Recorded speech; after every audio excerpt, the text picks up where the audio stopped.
Hello?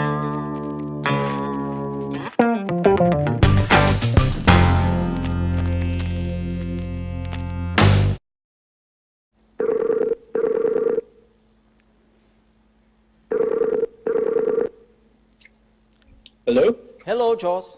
How are you? Hi. How are you? It's possible to see you?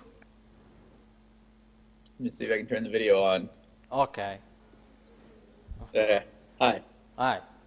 You are okay? I'm doing great, yeah. Yeah? I wasn't able to follow the webcast for some reason. I couldn't get it to work, so I'm not Yeah, sure no, it's okay. where you are. Yeah, it's okay. You Okay. you can talk about this project? Your opinion about this project? What do you think about the brain and the face project? Yes. Yes, talk about the chapter. Yeah, you can. Yes. Talk about your Yeah. chapter. I'm sorry, I couldn't hear the question. What about? You hear me? Yeah? I Joss. I'm sorry, I can't hear. Okay, but you can see me? Okay, I heard that. Yes. Okay, you can to talk about your chapter, okay? Oh, okay. Yes. Okay. Well, a lot of people have discussed over the years.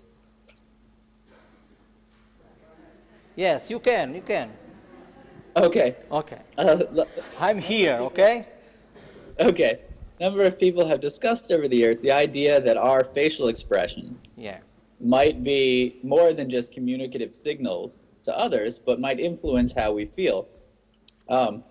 In particular, I'd like to look into whether or not our facial expressions are integral to our emotional experiences. And when I say integral, I mean that it's impossible to parse the sensory input and then the emotional experience and then the motor output. But instead, we need to look at them as part of a connected whole. Another way of saying it might be to say, it feels like something to smile, for example. Perhaps smiling, that feeling that is an important part of what it means to have an emotional experience. If our facial expressions and the feedback from them are integral to emotional experiences, then inhibiting them or decreasing them or blocking them somehow should interfere with our emotions, should blunt our emotions, should decrease the strength of our emotions. Interestingly, the vast majority of work on the facial feedback hypothesis has had to do with posing or exaggerating facial expressions, and very little has had to do with inhibiting them and seeing whether that does blunt or detract from the strength of emotions. And so in a couple of studies in this chapter, I've discussed work in which facial expressions were inhibited, in this case, in a very straightforward way of just asking people to not move their faces, and then videos used to ensure that they did actually follow instructions.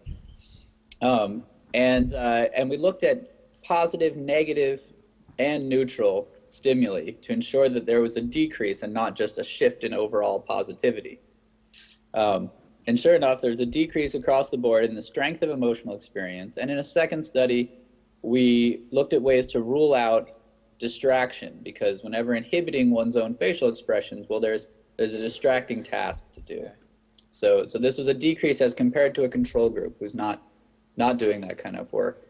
And one last comment is that if we start to look at the evidence that's building about considering facial expressions and their feedback or other bodily expressions as integral to our emotion, it starts to shift the questions that are interesting towards questions that have to do with neuroanatomy, where we're looking more for the signals that actually project from the sensory areas to the brain, and then back to the motor, back from motor areas out to the periphery, as part of what we're looking for when we're trying to understand an emotional experience.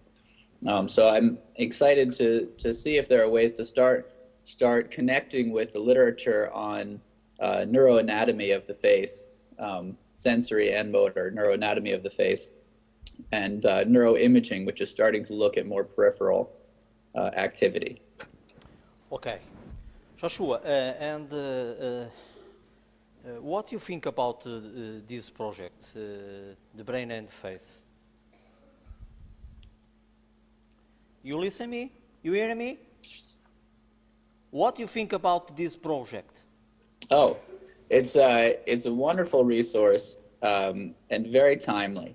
Right now, we're at a point where we're learning quite a lot about emotions